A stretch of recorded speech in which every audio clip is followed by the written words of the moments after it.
Hey everyone, and welcome to Dad to Dad's podcast. I'm Robert, and today I have the great pleasure to welcome Dr. Daniel David, a men's mental health therapist. Dr. David, thank you so much for being on the podcast. Well, thank you for inviting me. It's an honor. And anytime I get a chance to talk about men and men's issues, I'm really happy. So thank you so much for inviting me here. Look, before we really get into questions, because I have several for you, I'd love to hear a little bit more about your background Sure. as well as your practice. So it may not look like it, but I'm actually from Midwest farm country. Okay, so I grew up as a farmer. All right, and until I don't about believe it. yeah, very few people. My friends don't believe it either. Like I used to, lug the bales of hay, and drive tractor and all that, and then I tell guys that I escaped from the farm or the cornfields of Ohio, and I one day told my dad that I wanted to go to New York City. He didn't know it, but I had a little bit of a love interest there. So he put me on a train, and I went straight to Penn Station, and my entire life was changed. Growing up in the Midwest and then going into New York, and then it happened that at that point I was pretty young and sort of a religious kid. And I was active in the church, and so I got involved in a church in New York City, and actually, had a crush on the pastor's daughter. So, so that's so that's what happened. That's a whole nother podcast right there. Right, exactly. Things not to do. Yeah. And so, while I was there, I went to school for a while. I started college. Eventually, I finished, obviously, because I'm here. But then I worked for Bear Stearns for a short time on Wall Street, and I was probably 20 years old, just in a stockbroker kind of training program, very basic. And one of my friends who asked me to actually be a speaker over a week at a youth camp in right outside of New York City, he said, would you come? And I was torn. I said, I can't take time off from work, but it happened that there was a really bad day in the market, and I was at 55 Water Street, like way up high, and the market had crashed, and then, I heard this craziness. Guys were like, it was all men, they were crazy as heck. And I looked up at the windows and I said, oh, I know why they don't allow these windows to open up, because all these guys would jump out. So I packed I had a whole briefcase of stocks. I put everything on top of my desk, put all my paperwork on top, and then I put my overcoat on. Got on the elevator, went out down the elevator, walked out the front of the building, and decided I was going to go speak at this camp. And then I was probably one of the first ghosters of jobs. I just ghosted on my job. They sent me SOS messages later on. They thought I probably was, going to kill myself or something like that. And so at this camp, there were 300 kids. They were teenagers from high school. They're all inner city kids from New York. City and area schools, but also they belong to these churches. So when I got there, I started to befriend the kids, and I found that one group of young guys that were off to the side, and I kind of approached them. I found out that they were gang members, and they had come to this camp not to enjoy church camp, but to actually have a fight with another gang that was at the camp. Oh, wow. And so so it was like, what's going on here? And so I befriended them, and I found out that they were a faction of what was called the White Tigers back then. And they were real gang members. They weren't, they were kids, but they were brutal. I mean, during the 80s and the 90s, there was lots of street wars in New York City, lots of, shootouts in restaurants, where these gang members would be. And, right. and it was the White Tigers were a Chinese gang, but they also had a Korean faction. And so I found out that they were going to fight, so I befriended them, and I asked the church pastor who had the other gang that was there. I told him to take them out of the camp. So so I spent about 5 days with them. Then when I got to New York, I called one of them up. Back then, you didn't have cell phones, right? Cell phones, yeah. Right. So we had beepers, if you remember. Oh yeah. Beepers. I had a beeper, and so I beeped one of the guys, and then we got on the phone, and I said, hey, I want to come, and I had this van, and I said, let's go play some basketball. So I took these guys to play basketball, and they, basically adopted me. They told me and showed me what the underground was like and what the underworld was like. And later on, I wrote a book about this, but it's not in English, so nobody can read it except for Koreans, because it's written in Korean. And so I learned the language, and I started to really be concerned because there were all these kids that were really in violent gangs and hurting each other, and nobody knew what to do with them. So eventually, I decided that I was going to be I found a mentor, a guy who his name was Mr. Kim, and he was a social worker, and he actually took me under his wing, and he taught me how to build a nonprofit organization. I was really probably by that time I was probably 24 years old. I had been married since 21. So I got married when I was 21. What not to do? Okay, Right. guys. Okay, right. That's So- early. So he taught me how to build a nonprofit organization by helping him build his. And then when we got to a point where it was now $1.6 million nonprofit, he looked at me and said, okay, it's your turn. Go out and start your own. And so I ended up starting a nonprofit organization that was called New Vision Youth Services. And then the purpose of the organization was to fight street crime, and it was gang prevention. And so, over 22 years I did this work. It was all about kids in the street, kids in New York, dropping out of right? school. In New York, yeah, in New York, New York City, and the 5 boroughs. And so that all of those years taught me about the issues that men have, especially when you start with teenage boys, and the problem with teenage boys. And I observed and took lots of notes. I still have notes from back in those days about why are these boys out on the streets committing all these crimes? What's going on with their families? What's happening, And when we talk about dads and the importance of dads, the first thing that I noticed was the lack of fathers in these homes. And so, and then the lack of boys being initiated into manhood, which I'm a strong believer in, because of course, I've seen the results of men who are still what I call boys in men's bodies. Mm-hmm. Basically uninitiated men who never truly grew up and never understood what it takes to be a healthy man. And so what were the gangs? Well, the gangs were a form of initiation into manhood, but they were a distorted form of initiation. They were, these young boys were being picked on by other maybe gang members in the streets coming out from school, because I used to guard the schools technically.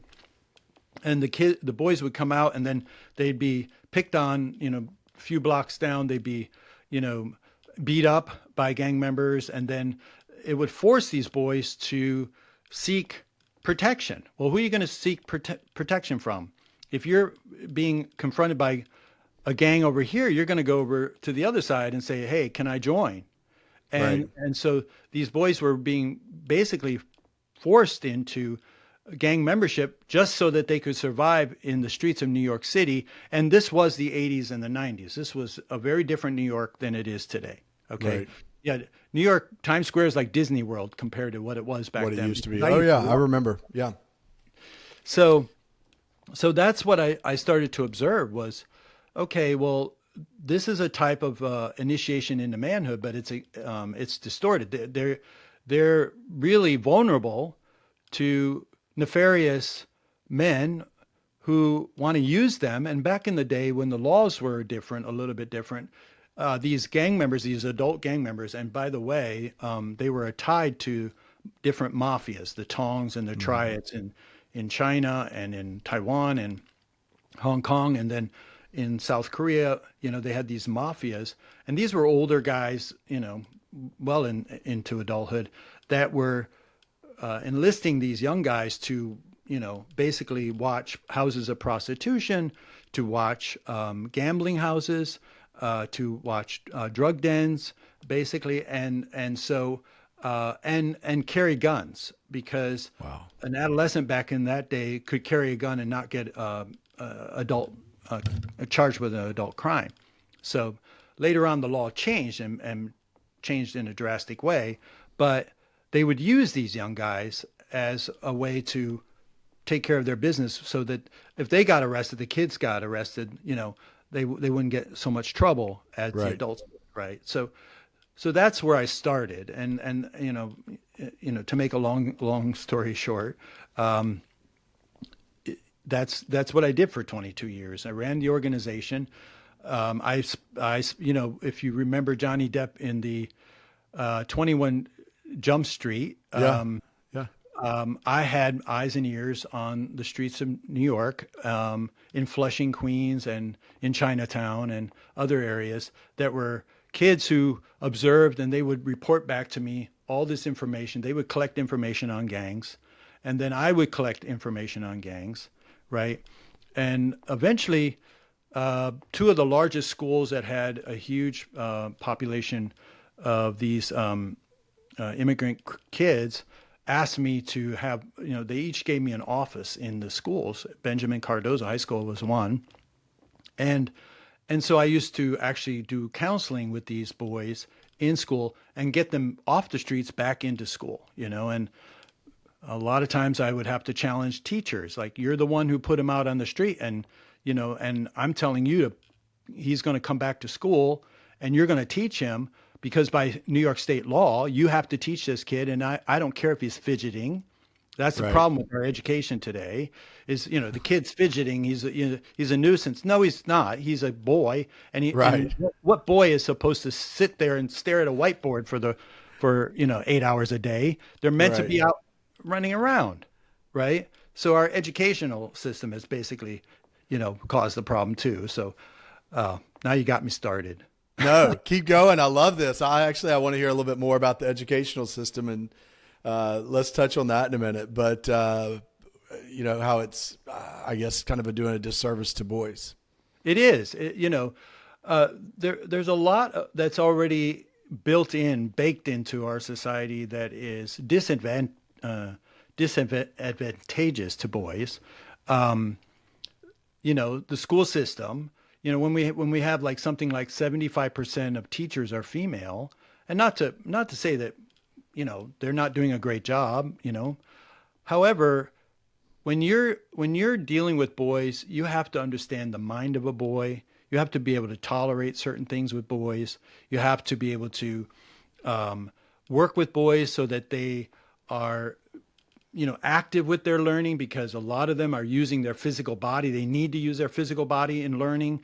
But what do we want to do? We want to make them sit down, and we want them to face forward, and we want them to stare at a whiteboard, and we're going to sit there with this boring, marker writing on the board and telling them to, take notes, because that's the easiest way to supposedly teach kids. And so what does it do? It causes boys to be fidgety. It causes boys to, be distracted. And as soon as that happens, the teacher notices and says, and I just did this today. Look, now I'm pissed because I just did this with a college student today. He was having a problem, freshman, first, Right. third week in school. He's a brilliant guy. wants to learn, so excited about learning. I've seen him grow through high school, and and I'm having a time with him today and a talk with him, coaching session, and his professor. So he was tired. He was tired. He was just tired, and and I asked him about his sleep, and he said he was sleeping, but he wasn't sleeping that well, probably because of the stress, and so he nodded off in class. Okay, so he gets an email from the professor. I don't really think you want to learn. I think that you just really don't want to pay attention. She went after his character in a major email of character assassination, as if he was, he didn't really want to be there because he nodded off. Did she ask, hey, I noticed you were nodding off. Are you okay? Is there anything going on? I'm here to find out. By the way, it was a psychology professor, okay, which blows my mind, right? Like, where's your empathy? Where's your compassion, right? So she writes this email and she sends it, also CC'd it to the advisor and another person, as if his character was not, in line with her intentions to teach, and he was being disrespectful. Wow. I'm like, this is the problem with our education. It is. 75% of teachers are female, and this is the problem. So, well, you say that, and you talk about the lack of masculinity that the kids see. When you were saying that, and I think about the number of homes that where there's not a father figure. Mm-hmm. So there's a large chunk there where male influence is missing. Then you go into teaching, large ratio of the teachers are females. And then at the same time, I can only imagine that the ones who are coming up, not necessarily with the curriculum, but the teaching methods, probably female. Sure. Yeah. Yeah. And then, so of course it's going to be a disadvantage to the guys that are to the males that are in the class. So, I know we're going to probably talk about toxic masculinity, but here's one of the issues. I would love to talk about toxic masculinity. Why don't we go into it? Well, I don't want to we'll come back to it, but I want to just make this little notation since you brought it up. Okay. Okay. All right. So, you think about this whole notion of toxic masculinity. Oh, masculinity, this and that. But when we think about the stats about women, for example, 76% of teachers are female, so less than 25% are male, right? And usually, they're male teachers are in older grades, not always, but mostly. True. And coaches. All right. So there isn't a heavy duty influence of male teachers in class helping kids, both girls and boys, to learn. It's female dominant.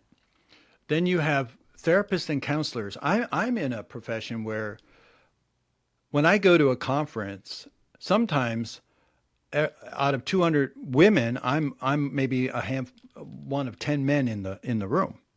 Okay, so when you have the world of psychology, which has become female dominant, and then wants to, write about men's issues, and also wants to dictate that this is the way you're supposed to be with men and boys, and they put out this APA paper that was ridiculous, based on the feminine look at what men are supposed to be. So you have, now you have teachers, therapists, and counselors that are predominantly female. And when you go to divorce court, which we could talk about later on, 82% of the guardian ad litems are female. True. Okay. So, the laws are being affected by women against men and boys, right? The world of psychology is failing men, because it's predominantly female, and they're expecting men to start thinking like women, basically, and that's a problem because that doesn't line up with the male brain or male psychology. And then you have the education of boys, and I'm getting to the point in my life where I think I'd love to buy a castle, a literal castle, and create an all boys school. Simply because probably Professor Xavier here. Um, so because I think that boys need to be educated very differently than girls. Not to say that, you know, girls don't have their own issues and their own needs. I definitely believe that we should advance girls and continue to advance girls, but you don't do that by disadvantaging boys. Boys. You know, I always say this as a parent, I don't need to put down my son in order to raise my daughter. And I think we need to stop that in society as putting down boys in order to raise girls. I think that as a healthy parent, you raise both children, boys and girls, together to love each other and to have equal abilities, right? And understanding of their abilities.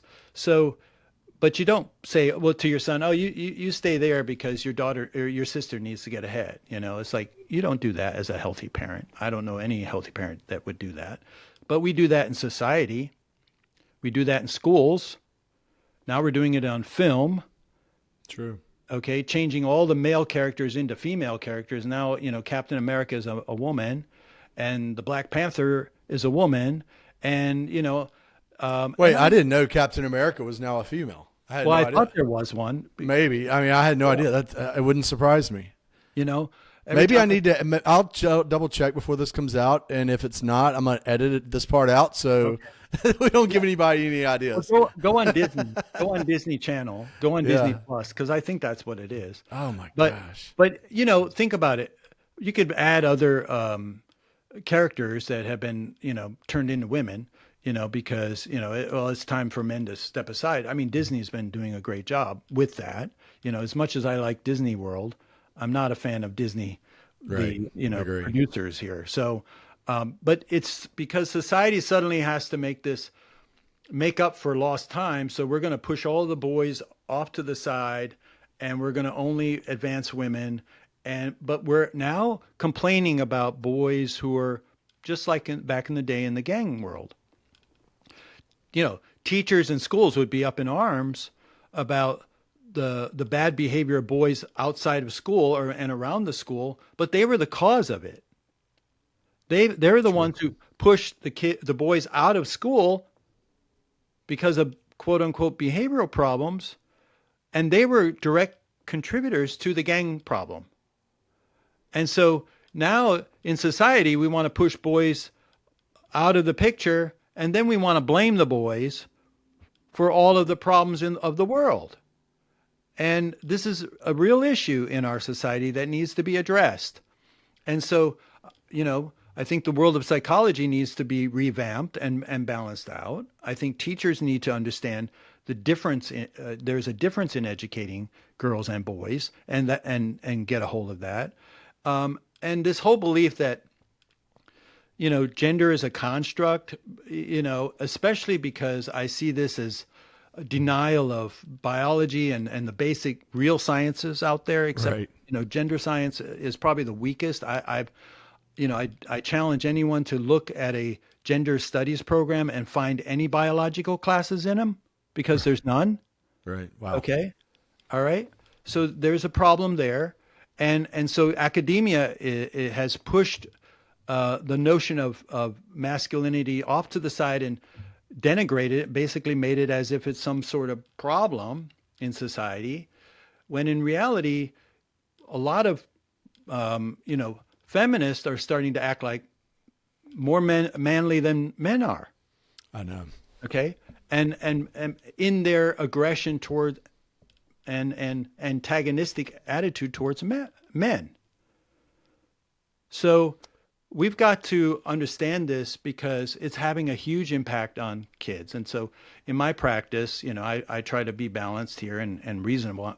On the show here, I'm actually, you know, highlighting some real underlying problems that I see in society. But in the practice, you know, I try to help guys to have this balance of understanding who they are and what it means to be a man, and why it's important to acknowledge their male identity and really to embrace their masculine identity, because to do otherwise causes them great harm and is like handicapping them.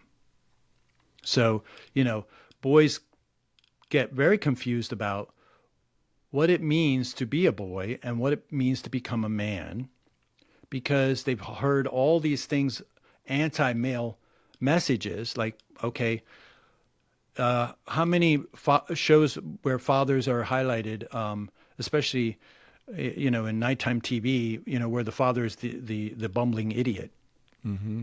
That's true. and portrayed as like an idiot, right? So why would a boy want to grow up to be a bumbling idiot, right?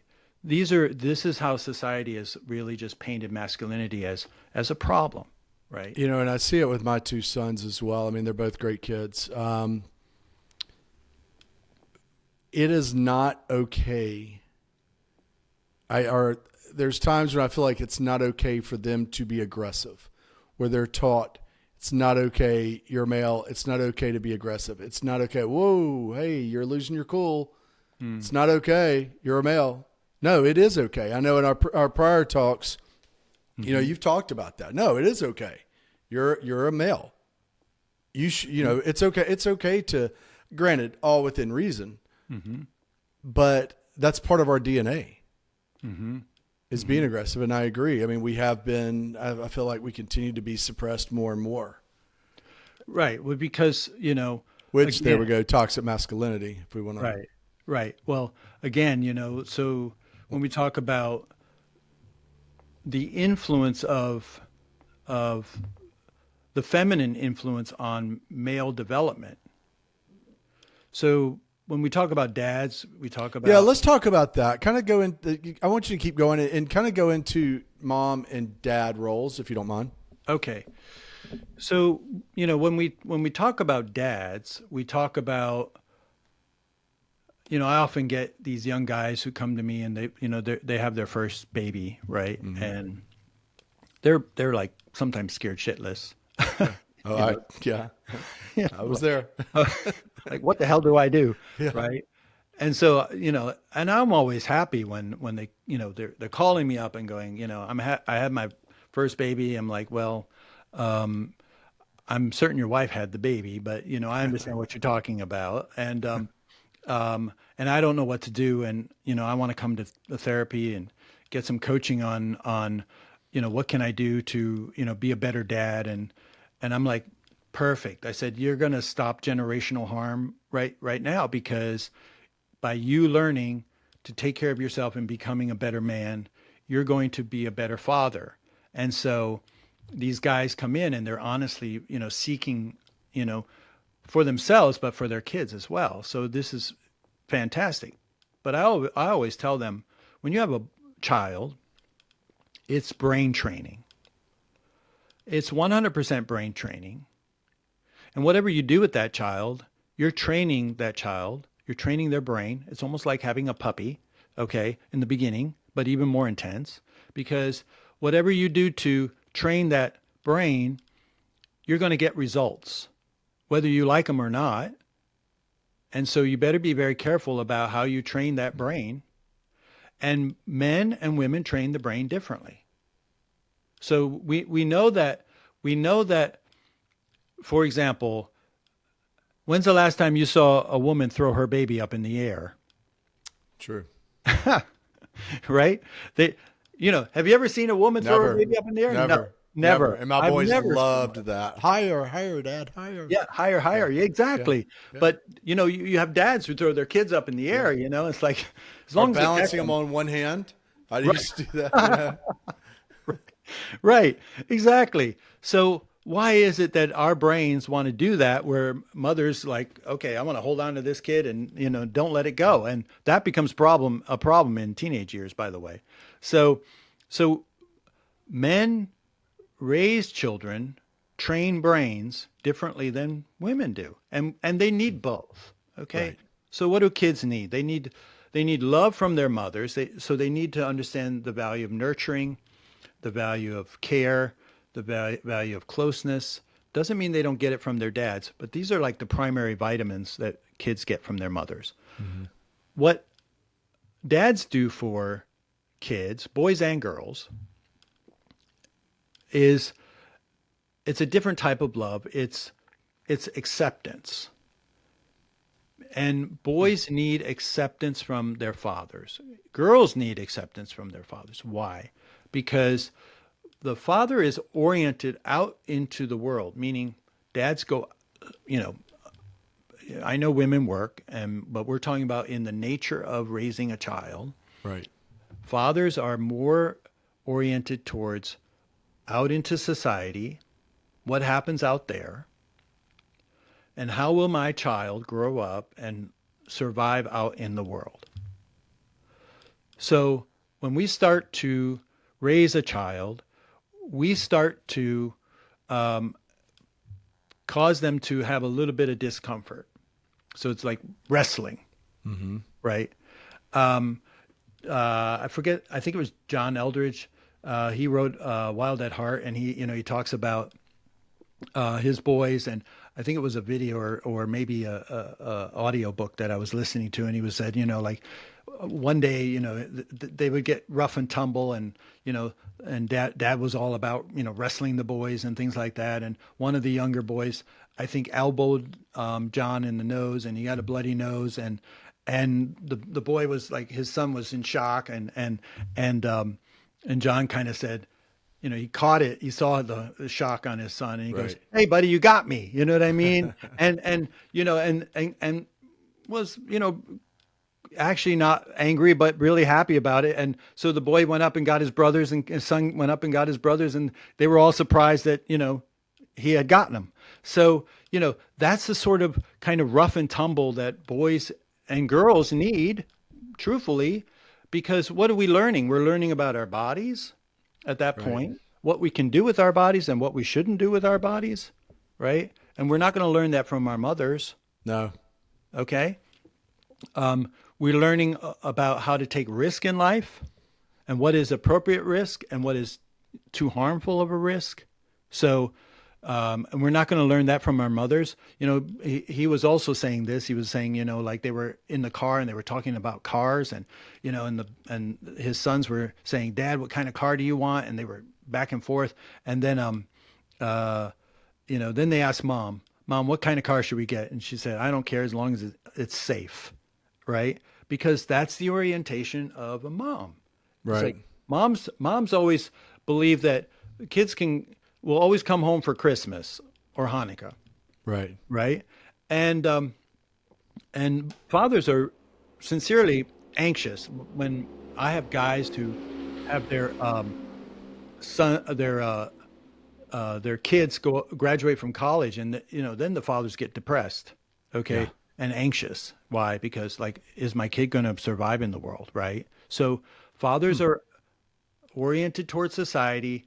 They teach rules to kids, not to say moms don't, but dads are more likely to be an enforcer of a rule, right? True. They teach boundaries, and they also teach consequences.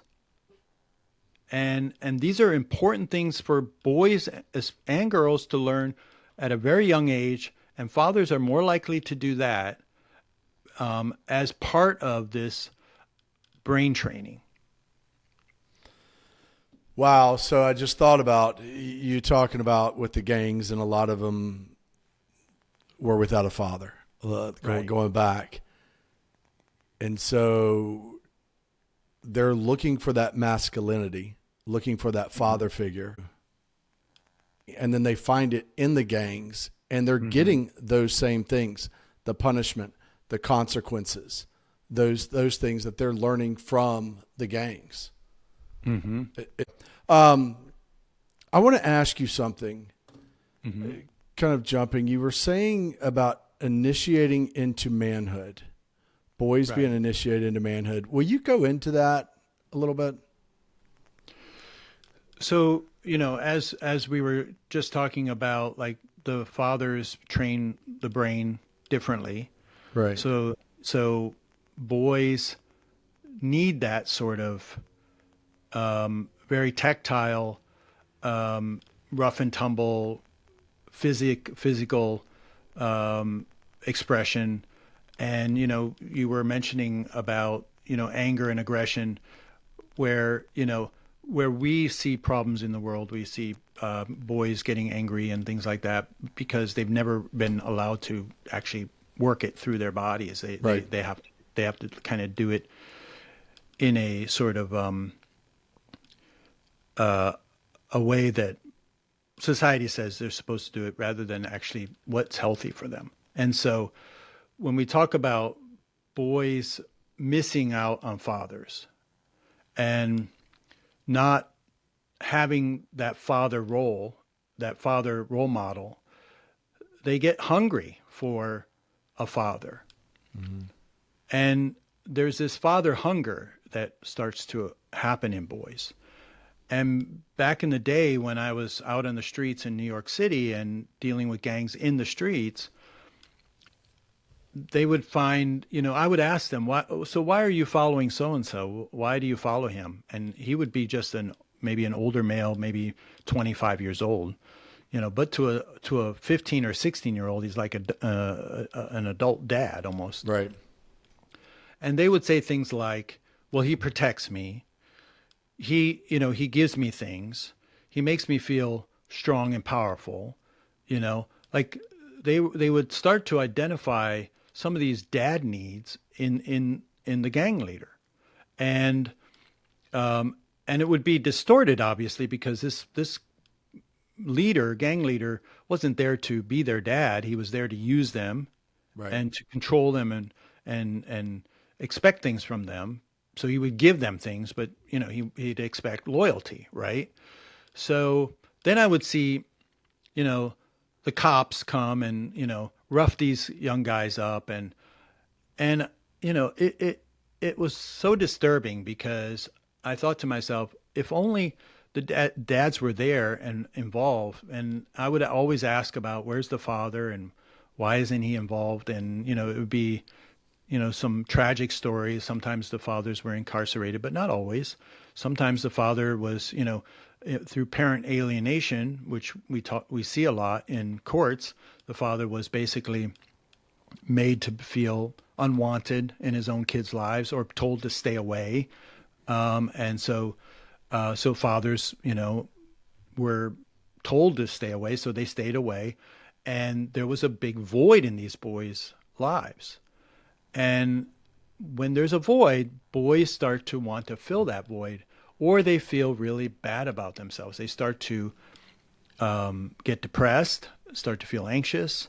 They start to feel insecure about who they are. They don't understand what it means to grow up and to make a life for themselves. So what do? They get into comfort-seeking behaviors like video games and hanging out and drinking and partying, and and so they miss all of this developmental stuff that they're supposed to get through, all through their childhood into adolescence into young adulthood. Is, by the way, because a male's brain probably, both brains don't really mature until about 24. That's why the actuaries change the car insurance after 25, so there are still some developmental years even in the early 20s that are there. And that's probably why I'm getting so many in my practice, because they crash and burn, and because they don't have any understanding of how to build a life because of no fathers. Right. And so, it isn't the problem with toxic masculinity, because I abhor that word. It's a problem of too much feminine influence on the development of boys and young men. We have too much feminine influence, and this is why boys are so confused about themselves. And these insistence from academia that, it's just a social construct, is really poor science. Because in reality, when I'm out on the street dealing with guys, and I'm in my practice dealing with guys, the way I work with men is to help them embrace their male identity, to understand who they are as men, to come to some acceptance of their role in society, and they get better. They get healthier. They actually do better. Okay.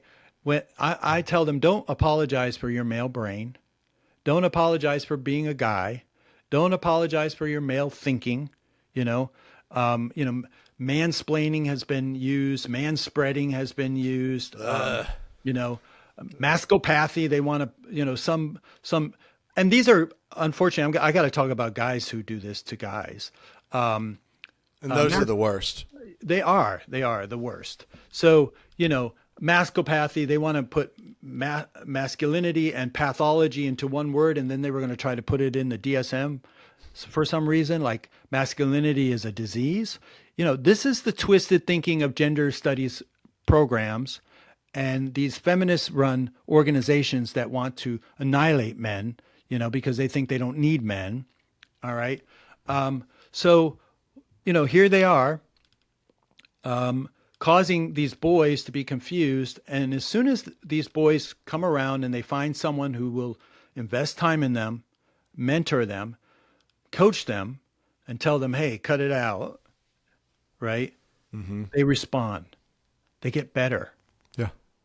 One thing I loved about my work with gang members, and I still love about my work with men in my practice, is that I have been able to observe boys in men's bodies grow up and mature right in front of me and take on the understanding of their own identity. And yes, that includes being a man, and embrace that identity and feel powerful again and feel healthy again. So when we talk about male initiation, it's, or because I don't use the word toxic masculinity, I think any clinician who uses that word is unethical, because it comes with an attitude about masculinity that's cooked into that word to say that something's wrong with being a male. So I do not use toxic masculinity when I talk to guys, and I tell guys, don't use that word. It's an awful concept. So what are we really observing? What is society really trying to say? Well, okay, if too much feminine influences has brain trained all of these boys, it's actually kept them boys, but now they have male bodies. Mm-hmm. And so boys don't know how to act in male bodies. So they do things that they shouldn't be doing. And I differentiate it between healthy versus unhealthy masculinity, or initiated versus uninitiated masculinity. And what do I mean by initiated? Well, boys need to be taught how to be men. And they need fathers and they need other men. That's why every man should be responsible to take care of and mentor other younger men, because we've lost that in society and we've abdicated that position to the feminine, which is, I know mothers do their best. I have a mother. I know she did her best. I have colleagues who agree with me, female colleagues who agree with me, and I understand that they do their best. But there comes a time when you have to turn kids over to a father if you want your kids to be healthy, if you want to train that brain to be healthy. Yeah. Okay, but the problem is, how many generations have we been sliding down this slide? So, probably the Gen X, millennial, and now Gen Z. Gen Z is the worst. They are the most neurotic. Okay. Millennials and Gen X, they've already started to lose ground. They lost ground to, have influence over developing children. So just like the teachers, the counselors, and the lawyers, and all the ones who have influence over male brains and male development, they've been in power for quite a while now. And what do we got? We got a result. Yeah. And it's not looking good. No. Not at all. So what's the remedy? Oh, to extinguish masculinity? No, to bring it back. Okay, bring it back into society and make it balanced. You know, the feminists wanted equality, but they haven't acted like they wanted equality. They want to extinguish masculinity, and they do it a lot through academia and poor science. Yeah. And so, and then you have these guys who were raised by mothers only, who were taught by female teachers, who were influenced by female professors, and now they have degrees in gender studies, and they're going to tell you how to be a man or not to be a man because they're insecure about their own masculinity. Because where did they get their masculinity from? Where? There you go. Okay. So that's and they come with this authority that, oh, they know something about masculinity because they studied it in a book. Okay, rather than going out and catching fish or climbing a mountain somewhere and wrestling, whatever it could be. Yeah. Right, whatever it is, like use your biology.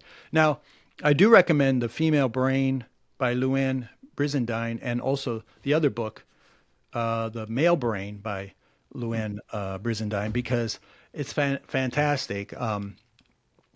So I'll give you one little pointer on this.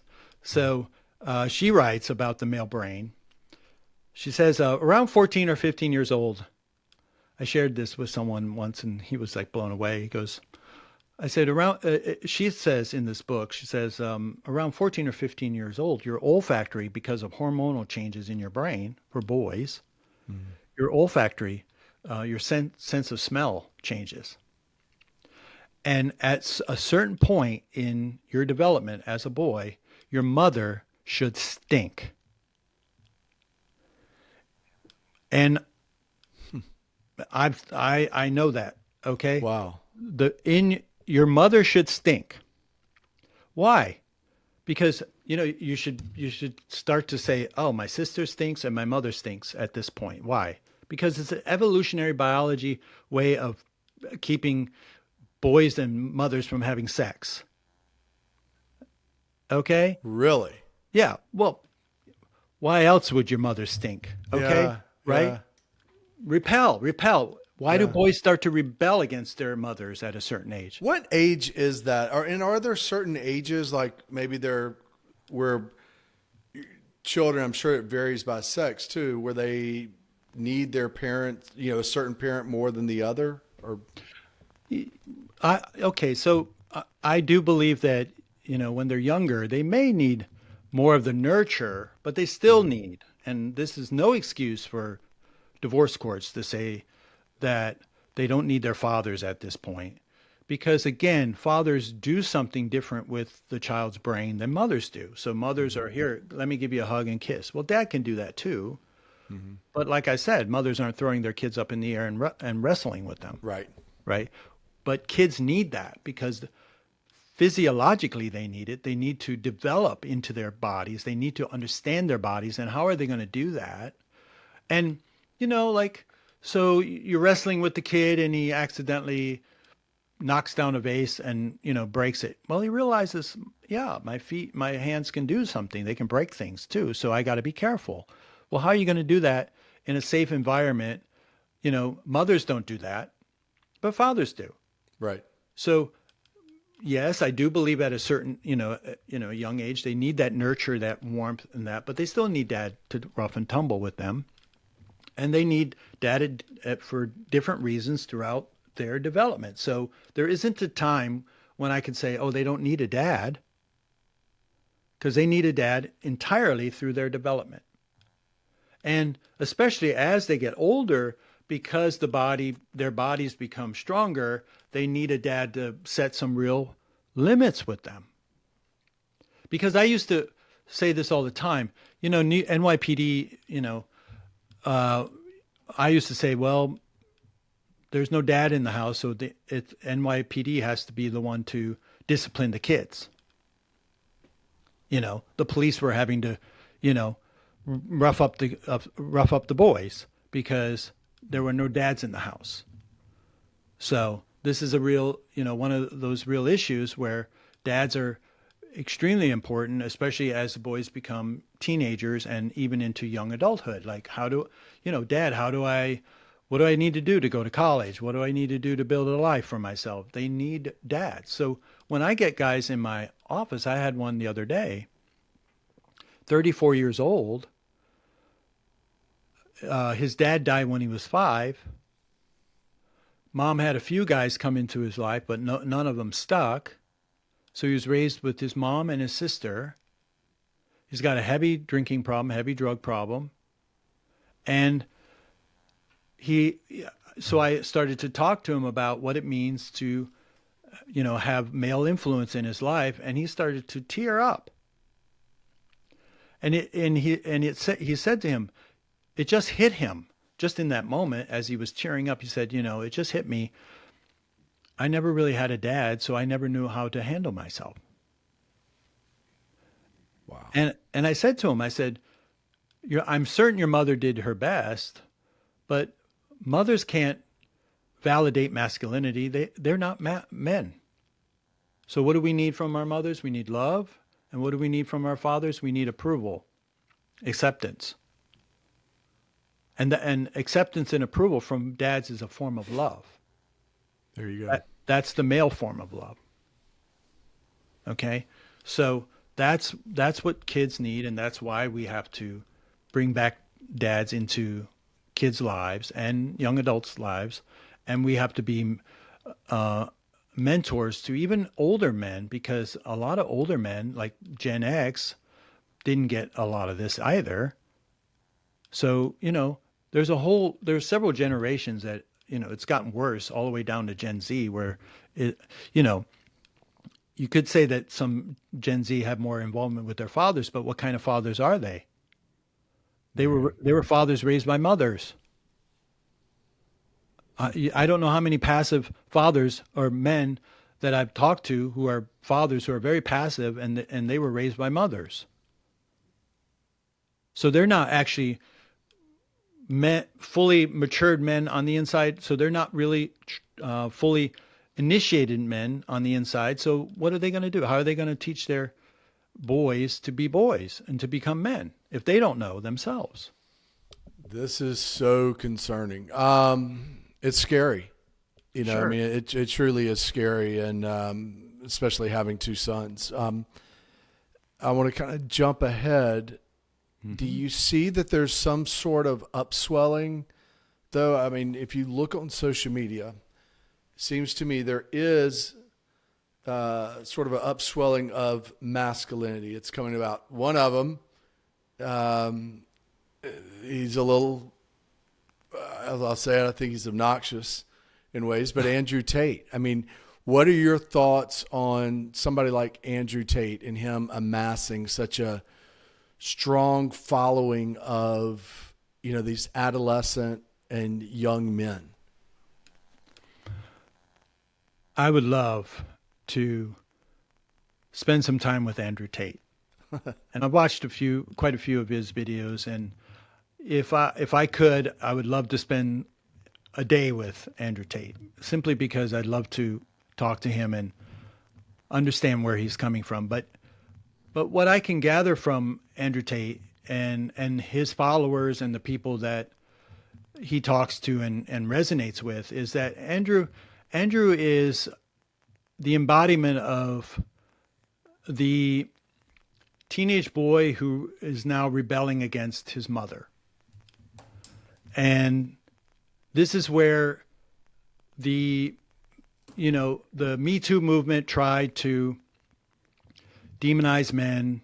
And look, men do some pretty shitty things. So I'm not, anti-Me Too movement. I definitely think the Me Too movement has its place. But at one point, the Me Too movement made it seem like, men were the problem with the world. And I think, it really turned a lot of men sour towards the cause of women, and which is sad, because I think we need to, again, we raise our daughters as well as we raise our sons. We don't put our daughters down to raise our sons. We raise them equally, right? And so, right.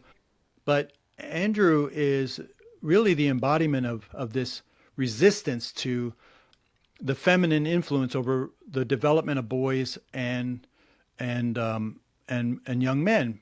So he's trying to be very real with the reality of life, but he's in rage, he's in anger, he's in hurt. This guy is hurt.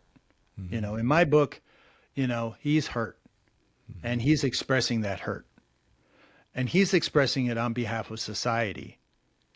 And he appeals to a lot of hurt young men. And that's the hard part about this, is that he's not wrong, but he's not right. He's not wrong in expressing his hurt and his anger, and he's trying to make society aware of what caused the hurt for most young men. And so that's the good part. It's unchecked and unbridled rage that, everybody blames him for. So, it's like I tell guys, don't give people weapons to use against you, Yeah. And I think sometimes he does that. It's unfortunate because I think he has a real message. I wish somebody would work with him on steering the message a little bit to help not only point out what's wrong with society and what the problems are, but how to fix it in a healthier way. So, and so, yeah, I see Andrew Tate as a symptom of our society. And, it's unfortunate that this young man, to me he's young. I'm 62, so I can call everybody young. Right. This young man is so hurt. And, I used to work with gang members, and people would say to me, because I used to have a radio show in New York, and I did a newspaper column for a while, all about gangs and all about street and all about kids and all about family. And I would have reporters say to me, well, why do you want to work with these? These are evil people. Aren't they evil? And I'm like, no, they're hurt. They're hurt. And hurt people do bad things. But we can't deny that they're hurt. And they're lost. Yeah. And so that was my mission, was to basically save them, pull them out of the gangs, and help them have a better life, and to let them know that they were valued and cared for and loved. And, so over the years, that's what I did. But Andrew reminds me of my days in New York City in the streets because of his rage and his anger. His message is not wrong, but his way of handling it, I think, is harmful to him and to the message. Yeah. It's put him in the crosshairs too. Right. Yeah. Unfortunately, it definitely makes you a target, Yeah, absolutely. I wanted to talk about your practice, and you've really gone into it a good bit, but is there anything more you want to add, like where you see men that maybe are males that did not have a father present versus those that did have a father present when they were being raised? I mean, are there stark differences? I mean, you really went into it, but is there any more you want to add with that?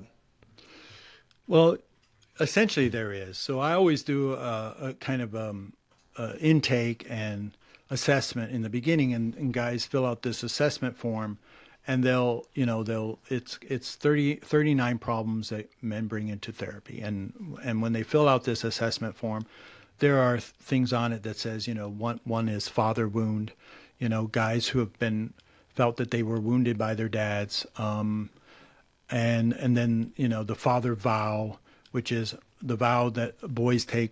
I'll never be like my dad, because a lot of times they'll take the vow because not only did something happen to them with their fathers, but maybe their mothers set the boys up to say that your father was a deadbeat and, no good, and mothers doing this serious parent alienation. So boys then take the mother's side at that point because they're young and they want to protect their mothers. This is a Freudian, concept. So the father becomes the enemy.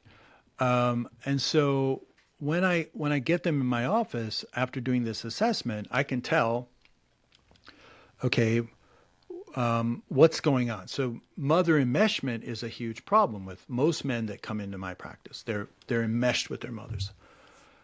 At one point, the mothers. This is the funny part about the male brain. The book on the male brain is that, right? Your mother's supposed to stink at a certain point, and you're supposed to stay away from her. But if she overpowers you by saying, "Hey, kid, you're not going anywhere. You're staying with me," then that resistance is killed, and then the boy becomes enmeshed, and then he becomes emotionally her husband or her caregiver or someone who is supposed to be there for her, only for her, right? And so, but then he grows up and he can never escape, and eventually let's say he falls in love with a girl, and he goes over here and he marries this girl. Well, he's now the wife and the mother are at odds with each other, and then of course then he gets enmeshed with his wife and treats her just like his mother, and she resents him for that because she doesn't want to be his mother, and he resents her because she will start acting like his mother, and then he'll start to resent her, and this becomes a real relationship problem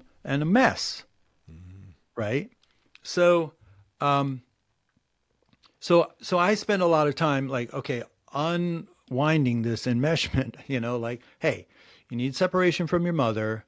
You need to stop treating your wife like your mother. You need to deal with your resentments towards your wife because she's probably doing the best that she can, but you've already, got into that dance of like, she's my mother, so I'm going to, resist her too. And so, there's a book by, I think his name's Tom Lee.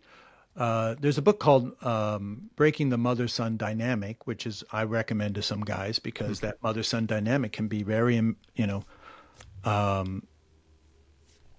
painful for a lot of men.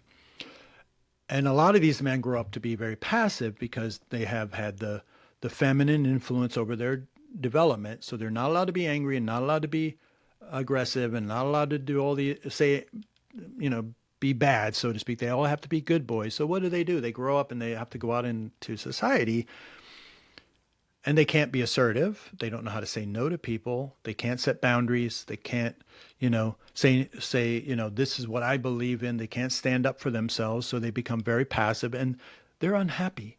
They're miserable, and they're depressed. And this is because, like I said, they haven't had that male influence over them that says, okay, sometimes you carry a sword, you don't know, you keep it sheathed, but you don't pull it out, but you have it, and people should know it, that once in a while you might need to show it a little bit and say, don't fuck with me, right? And set a boundary and say no, and keep your boundary. Don't get passive. Don't give in. Learn to set boundaries, learn to set expectations, learn to say no. There's a good book that I recommend, No More Mr. Nice Guy, by Glover. That's a good book for a lot of guys. I also recommend To Be a Man by Robert Masters, which is a good foundational book for guys, right? And then if they really want to get into understanding the male archetypes, I recommend the King, Warrior, Magician, Lover book. I have, yeah. Written by Moore and Gillette.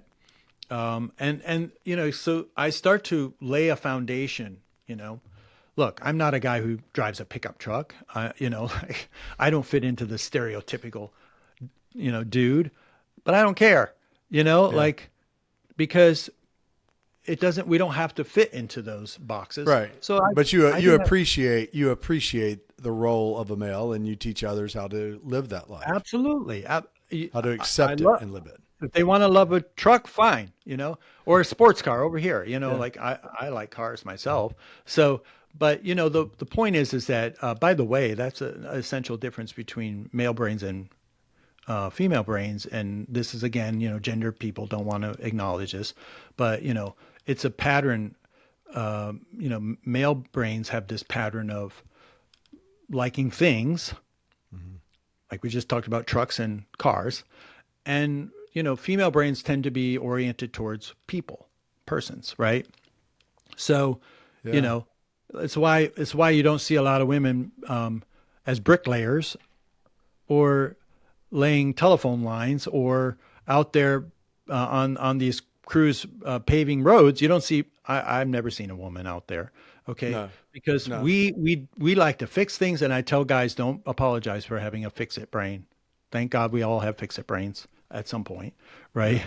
So, but there's And some part of it too is the physical aspect of it. I mean, let's be honest.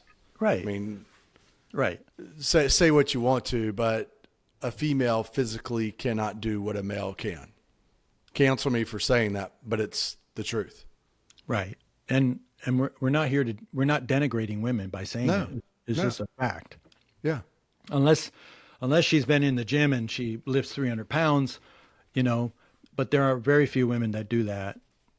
Okay. And they're not going to go out and be bricklayers. So, Well, I mean, even go back to look at Serena Williams and back in her prime, and she went up against, I can't remember his name. I think he was number 200 in the men's tennis and beat her 6-0, 6-1. I mean, so physically there is a difference there. I want to ask you, before we get off, there's a few things I want to go over. And one of the things, mental health of men who did not receive custody or who don't have the custody they want of their children, who have less custody. I mean, significantly higher rate of suicide, depression. What do you see in your practice? How do you handle that? I mean, is that pretty accurate? I mean, do you see these higher rates? And because look, it's heartbreaking. And I mean, it certainly is. it's really heartbreaking. And I coach a lot of men through divorce. And when I get men who come into the office and they're horrified at the fact that they're not going to be able to spend time with their kids or see their kids, I try to reassure them and give them some hope. I've seen some pretty horrible cases. Like I have one case where, and this is where psychology failed this guy, because he was a good man. He'd never been arrested, never gotten in trouble with the law, but he has to have supervised visitation of his 4-year-old. And he has essentially had to stop seeing his 4-year-old because he said, why do I want my 4-year-old to see her father being supervised by a stranger every time and grow up with that image in her mind and to maybe turn around and distrust men? So I can, it's enraging when you hear about things like that. And this is the way the courts are set up. So what I do is I try to encourage them, and I try to say, look, because I've been around and I've done this for 35 years, because I know the developmental stages of a child, and I worked with teenagers for 22 years before I became a therapist.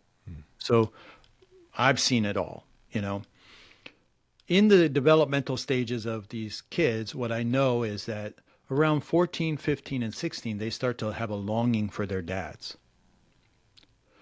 So if the mother, and this is a warning to mothers out there, if mothers in a divorce case want to disparage the father, alienate the children from their father, there will be a day of reckoning where at about 14, 15, and 16 years old, especially around 14, because I think in a lot of divorce courts, the children at that point, I think, depends on the state, are allowed to choose which parent they want to be with.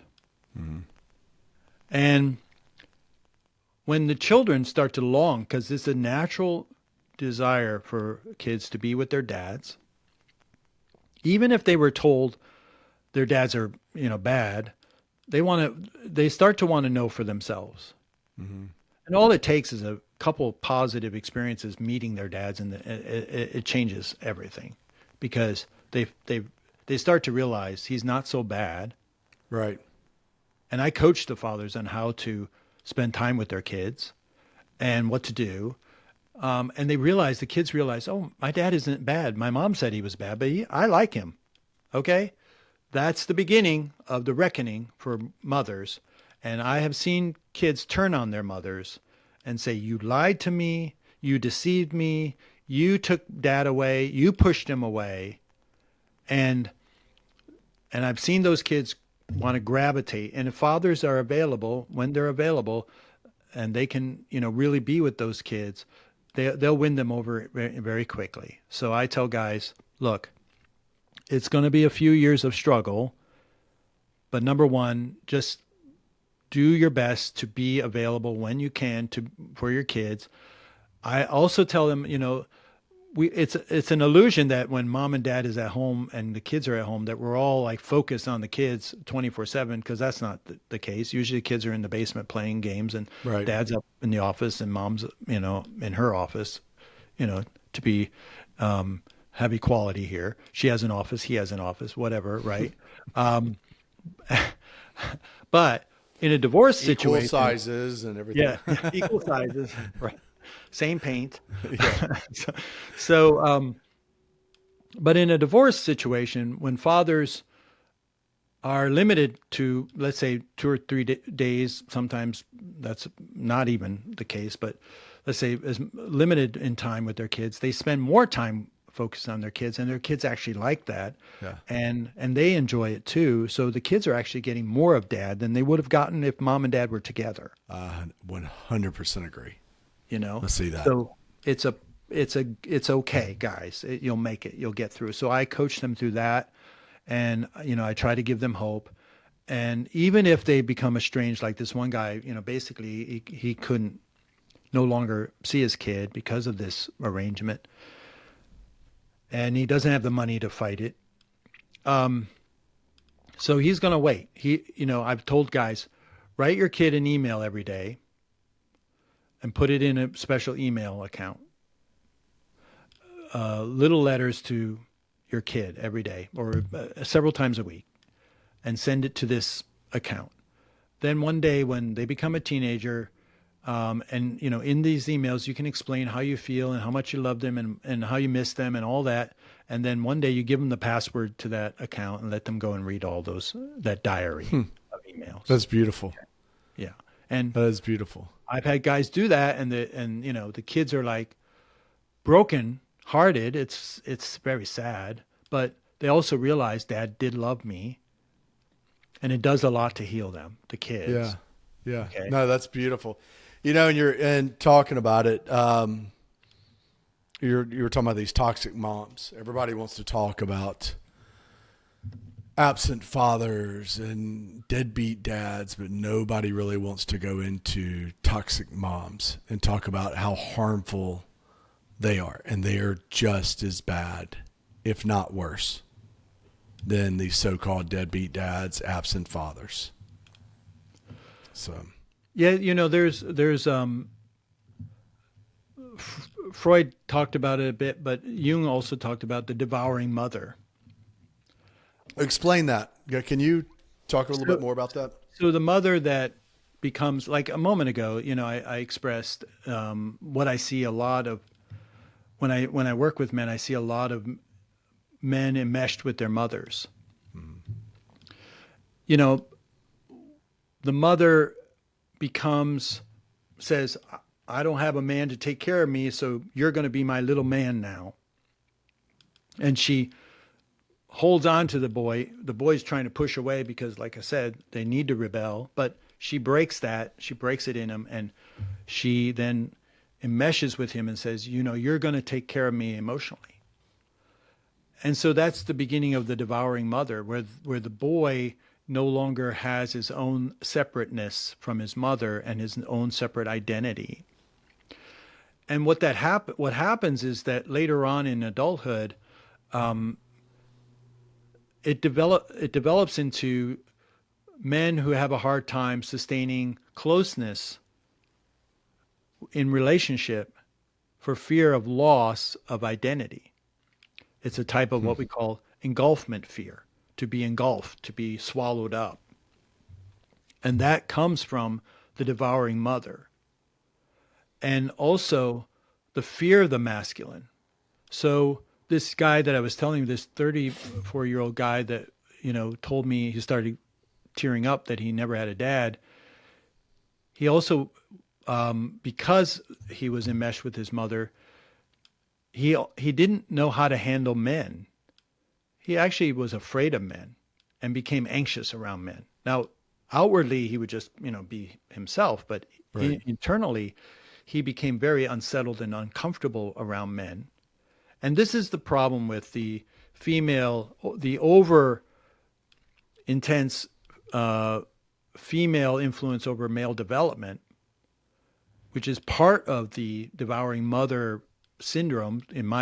I would call it that. I know it's not called that, but I would call it that because it's not just mom at home. It's mom at school.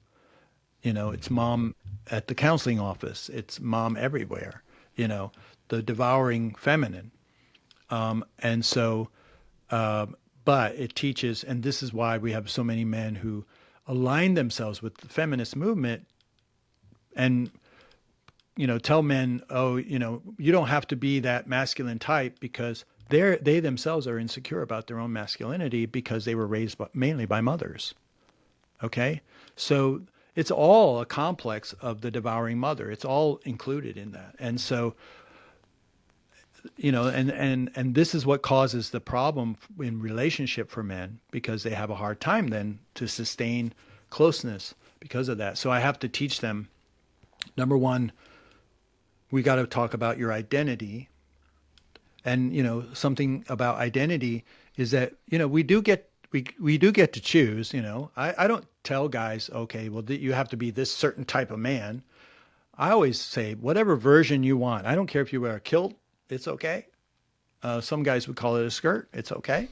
I don't care what you do, as long as you're comfortable with your masculinity and not denigrating someone else's masculinity and Right. saying, that's too much, right? If you're going to be a certain way, fine. But learn to be okay with your version of masculinity. Learn to be centered in yourself. Learn to take on your own identity and be free to have your own limitations and your own boundaries. Accept who you are, and you get a choice. And so we were taught that, oh, well, when you're a teenager, you'll find yourself and then you'll become the person that you're meant to be. But we're never taught that we got to continue the work of finding ourselves. We got to continue the work. So, our 20 something self, our 30 something self, our 40 something self, our 50 something self, and so on.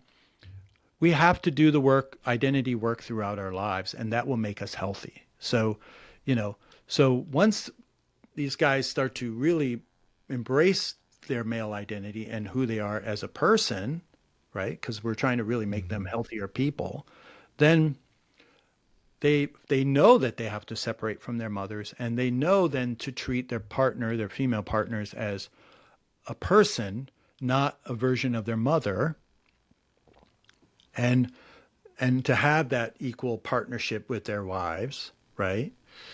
And not fall into this mother-son dynamic with their wives. So they get healthier and their wives are happier. But it does take some time and it is work. And that's what we do. We do a lot of that type of work. It's just so sick. And I would imagine on the mother's end, there's a high degree of personality disorders, some sort of mental health, whether it's narcissism, borderline, whatever it may be, to do that to the children. Well, I don't want to indict every mother, but, Right. you know, you know, men have a higher instance of narcissism. Right. But you can have, females with borderline personality. There is a consensus that, there are higher levels, but males don't get diagnosed as much. I'm a DBT therapist as well. So I want to get you back on if you're okay with it. And I want to go through narcissism, borderline personality disorder, just really kind of talk through custody, parent alienation. Would love to have you back on to go through those, because I know you're an expert in those. And those are words that are thrown around so much, gaslighting, all those things. I think everybody who's going through divorce calls their ex a narcissist. And it's all over the social media. Right. But, so before you get off, before we let you go, anything more you want to say about your favorite word, toxic masculinity? Don't use it. Don't use it. Reject that. It's not real. Okay. If you want to talk about something, talk about healthy versus unhealthy masculinity, or initiated versus uninitiated. But it's a horrible term used to shame men for being men. There you go. And I do not like it, and I won't use it. Yeah. All right. Advice for fathers. Get help. Don't worry. You can't do it alone. It's important to get help. Get other men to help you. First of all, fathers should have friends. Men should always, we've lost the art of having friends. So men need to have friends. And then don't do it alone. You don't need to do it alone. Get some help. There are plenty of, good, therapists out there. You don't always have to work with a male therapist, but, if you can find a male positive therapist who isn't, ascribing to, the toxic masculinity BS, you find someone that actually believes in masculinity and has a positive version of it. Sometimes your houses of spiritual houses, like houses of faith, I guess they called, men's groups are good. Try to find a men's group. If you can belong to a men's group, just get some support. That's all. Men need men. Men absolutely need men. And you're talking about getting help. It amazes me. We will go and we'll get a trainer for working out. We will go and get a coach to help us with putting or driving a golf ball or playing tennis. Right. Whatever sport it is, we will do that. We'll go pay $100, $200 an hour for that. But for what matters with life, with parenting, we just think we can handle it. And that is one of the most difficult and most valuable, things of most value that we can add to. And, but we don't do it. But I agree. Men need men and they need help. Yes, absolutely. And don't wait till the last minute when your kidneys are about to fall out. You know what I mean?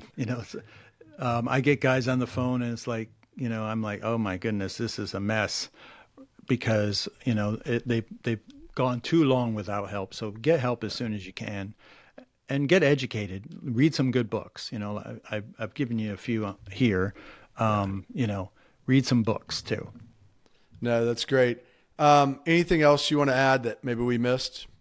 I could be talking forever. You could, and that's why I wanted to have you on. I mean, this could be a 4-hour segment, and I hope you'll agree to come back because you have so you'll much. Have me if you don't get canceled because of me.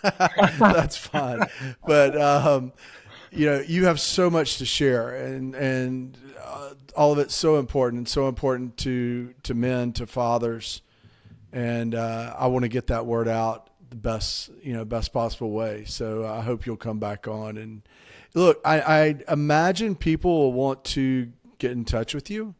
Is there any follow you on Instagram, anything social media, or what is the best way to practice? Honestly, I'm not on social media. My practice is so full. I have a 3-month waiting list. I'm happy to talk to people. I think if you just write to Men's Life Institute, MENS Life Institute at gmail.com, and my assistant can help set up maybe a time to talk or appointment or whatever you need. Just write me there, and I think that'll be a way to connect. Okay. Well, I think you might need to get on social media. Ha! because I think you might need to. People might want to hear a little bit more about what you have to say. So, Well, Dr. David, thank you again for coming on. I really appreciate it. I look forward to future conversations with you as well. So thank you. well, thank you for the honor of speaking with you, and hopefully this is helpful to men out there and women out there too. Yeah. So Well, we'll talk soon again. definitely. And thank you for all the work you're doing. And thank you all for listening to Dad's podcast. And you can find us on Spotify or Apple Podcast, as well as on YouTube and Instagram. And don't forget to hit the like and subscribe button so you don't miss any future episodes. And we'll see you all next time. Thank you again. Take